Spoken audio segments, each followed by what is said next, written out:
Hey everyone, have you ever wished you could peek into someone's mind and know what they're thinking? Well, guess what? There might be some secrets hidden in ancient wisdom. Legend says that even the great Buddha mastered the art of reading minds. And while we might not be able to achieve full-blown telepathy, there are some key techniques we can learn to get a much better sense of what's going on in someone's head. If you want to understand what someone is thinking, there are 3 important methods to learn. Mastering these methods can help you figure out people's thoughts easily. Let me share a story about Buddha that teaches us how to read others' minds. Once upon a time, in a small village, there were 2 brothers. The older brother couldn't see. He was blind, so he spent most of his time at home. The younger brother took care of farming, but there was a big problem. Too many animals were coming into their fields and ruining the crops. This made the younger brother really worried. One day, the younger brother had an idea. He thought, why not ask my blind elder brother for help? Even though he can't see, he can hear. If he sits in the field and hears the animals, he can shout loudly, scaring them away. This might save our crops. So, the younger brother built a small hut in the field and put his blind brother inside. He explained the plan, saying, "Brother, if you hear any animal sounds, just shout really loud. That will scare the animals away, and our crops will be safe." The older brother agreed, and they started this routine. Every time the elder brother heard animals, he shouted loudly, scaring them away. They kept doing this for many days. Once on a sunny day, there was a deer running in a field. It accidentally broke the fence and escaped. Meanwhile, a king who was chasing the deer also arrived at the field.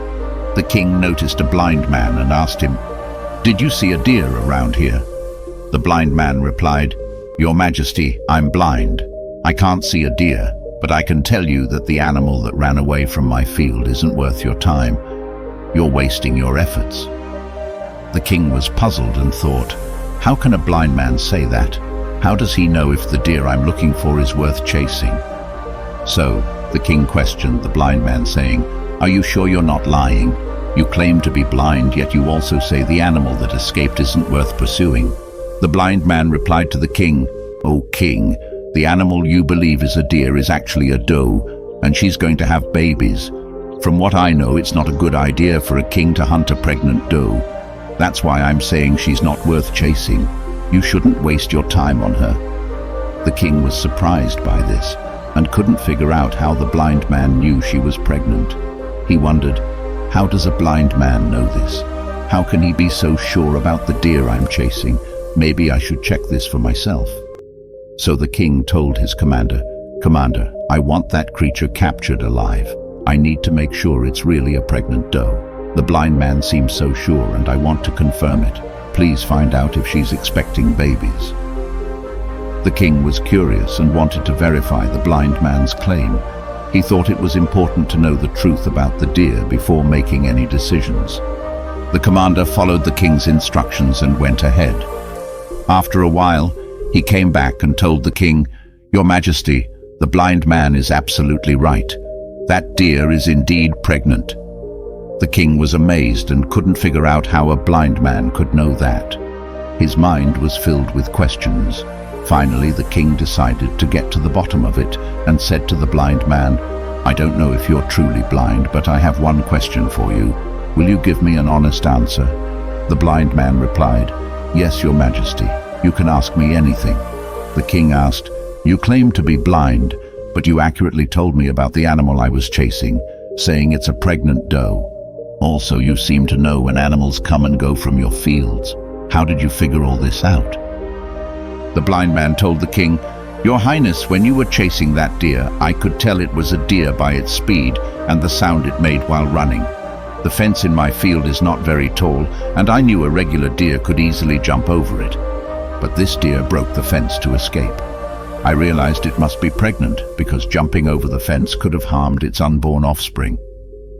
The king, impressed by the blind man's explanation, recognized his special skills despite his blindness. The king decided to make use of the blind man's unique knowledge and abilities. The blind man's sharp senses and understanding of the deer's behavior amazed the king. Even though the man couldn't see, he had a remarkable ability to deduce things based on sound and other clues. Seeing the potential in the blind man's skills, the king thought about how he could benefit from such a perceptive individual in his court. A few days passed, and the king remembered the wise and blind man. He ordered his commander to bring the blind man to the kingdom. When the blind man arrived, the king welcomed him and said, "You seem wise, and I need your help. I want to know if my wife is faithful to me." The blind man was surprised by the question and asked why the king was having doubts after so many years of marriage.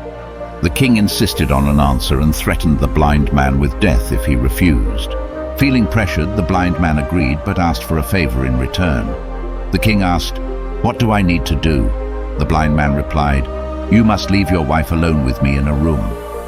Initially angered by the request, the king eventually agreed, and the commander followed the order. The blind man and the queen were left alone in a room. The blind man then said to the queen, "I want to touch you." Upon hearing this, the queen became furious and began to beat the blind man vigorously, using her hands, feet, and all her might. Despite the harsh beating, the blind man somehow managed to escape with his life and returned to the king. He reported to the king, "Your wife is not faithful." Hearing this, the king became extremely angry, drew his sword and headed straight to confront his wife. The king, feeling angry, tells the queen that he's going to ask her a question and she must answer truthfully. He warns her that any false word will result in her losing her head. The question he asks is whether she is faithful or not. The queen in response admits that she is not faithful. The king is pleased with her answer because a blind man had earlier revealed the truth to him. Curious about how the blind man knew, the king approaches him and inquires. The blind man explains his discovery in a straightforward manner. He had told the queen that he wanted to touch her, and she reacted with anger, beating him instead. According to the blind man, a faithful woman would have refused such a request. But the queen not only failed to reject him, but also physically touched him while beating him up. The blind man concludes that such behavior indicates her unfaithfulness. Understanding this explanation, the king acknowledges the blind man's wisdom. This story teaches us that actions can sometimes speak louder than words, and the blind man's clever observation revealed the truth about the queen's fidelity. "Okay then, let's continue," he says. "If you answer one more question correctly, you can leave." The king then asks, "Tell me if I am truly my father's son or someone else's." The blind man replies, "O king, why does it matter? You are the king no matter who your parents are. Forget about this question." But the king insists, "No, I really want to know. If you answer correctly, you can go."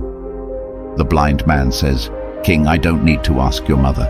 I can tell you now whose child you are." "Wait, before we continue, promise me you won't get mad," the king says. "Sure, I promise not to get angry," replies the blind man. The king begins, "You're truly your father's child, but there's a twist. You're also influenced by a tight-fisted merchant." Excited, the king rushes to his mother, demanding the truth. Worried, he says, "Mom, am I really Dad's kid or someone else's? I'll give up my life if you don't tell me the truth." The queen admits, "Yes, you're your father's child, but there's an influence from a miserly merchant. I saw the shadow when I looked at you in the mirror after a bath." Relieved, the king hurries back to the blind man, questioning how he knew about the merchant's shadow. The blind man explains, "Well, you've been asking me questions and I've answered them all correctly. Most kings reward me, but not you.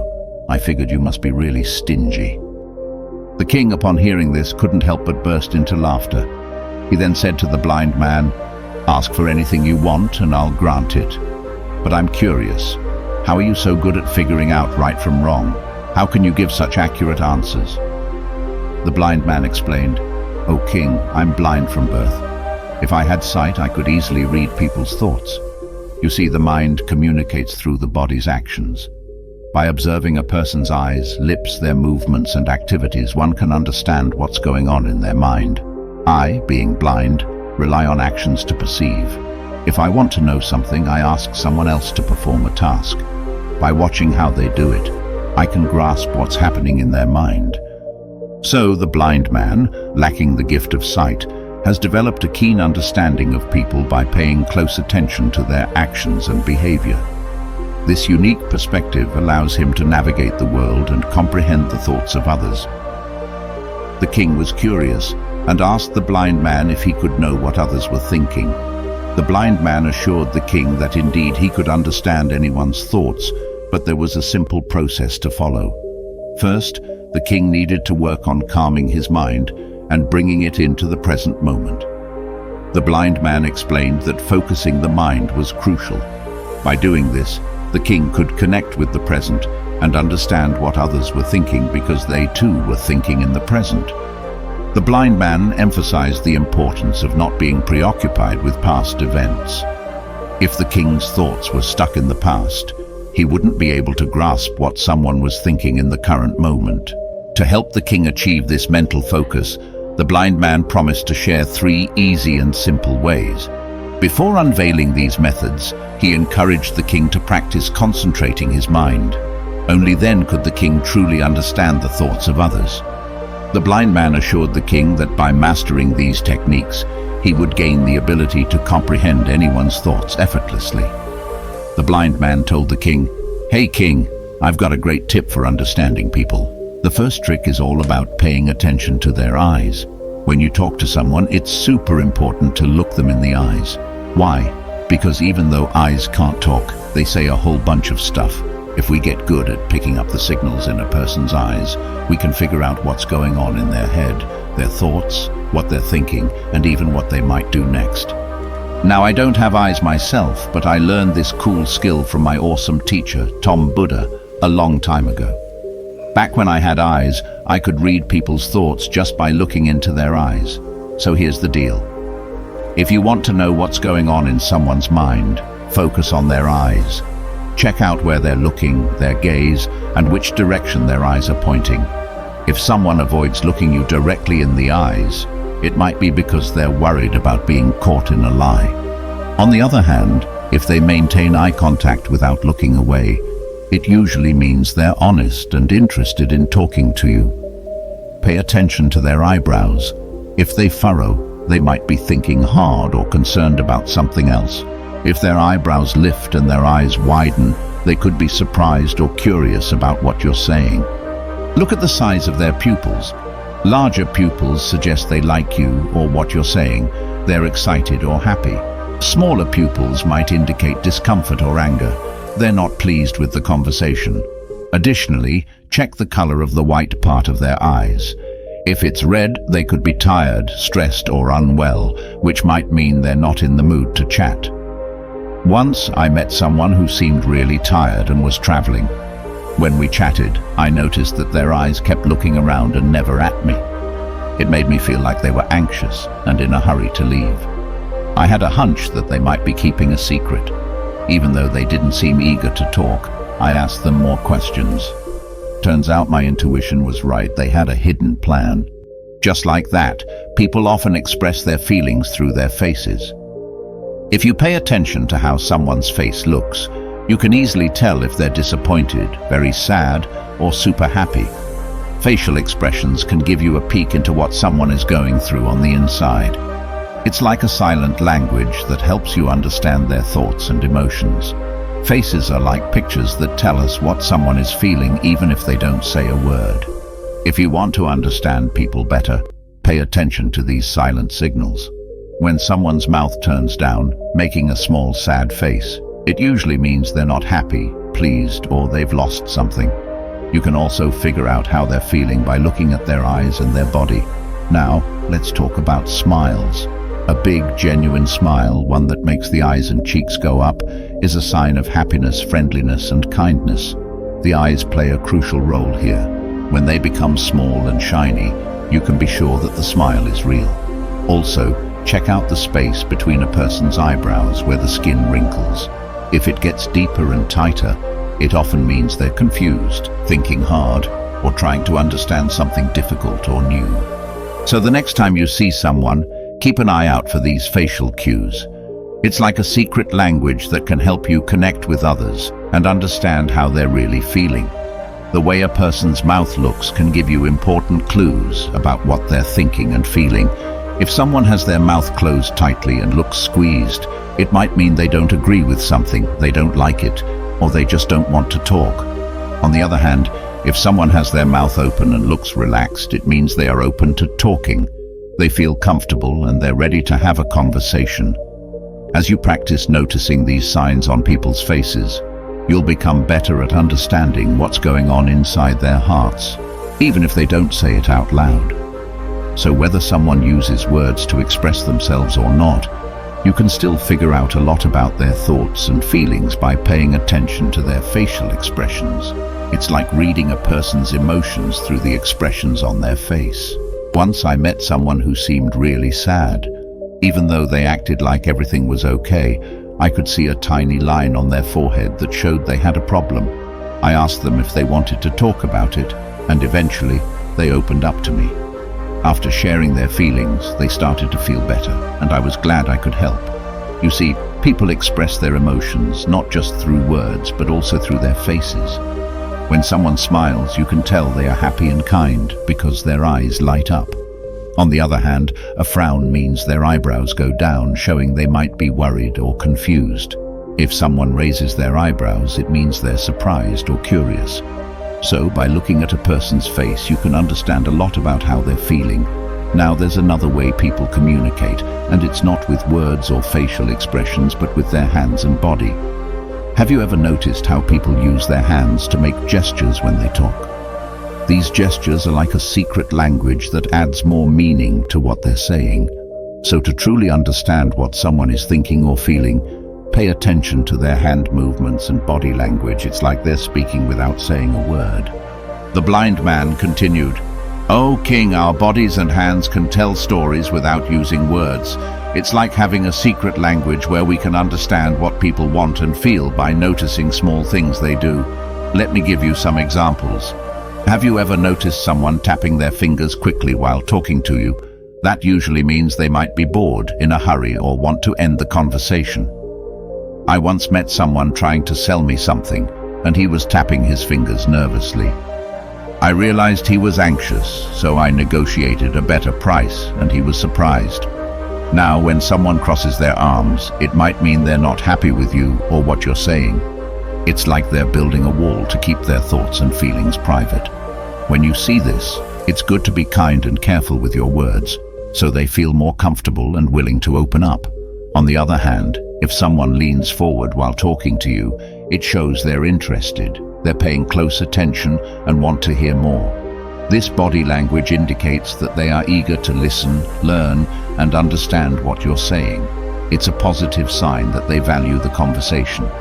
The blind man explained, "Sometimes when people touch their face a lot while talking to you, it can give you clues about what they're thinking.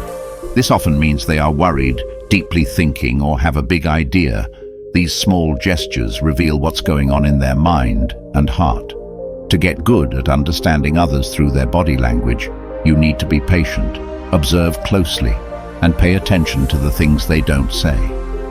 These subtle yet important signs, like a quiet book, show you the feelings and thoughts hidden inside them, allowing you to connect with them better. If we focus on 3 key methods and interpret them correctly, we can quickly grasp what's happening in a person's mind, how much they're paying attention to our words, and what's on their mind. However, it's crucial to first concentrate on our own thoughts, be present, and not be distracted by past events or future plans. Only then can we notice these actions, understand them, and realize what's happening in the person's mind. If we are preoccupied, we won't pay attention to their body language, and we won't understand their thoughts. You might have seen wise individuals who look at you calmly and seem to know what's on your mind, what you've come to learn from them. The main reason they can do this is that they can read and understand you.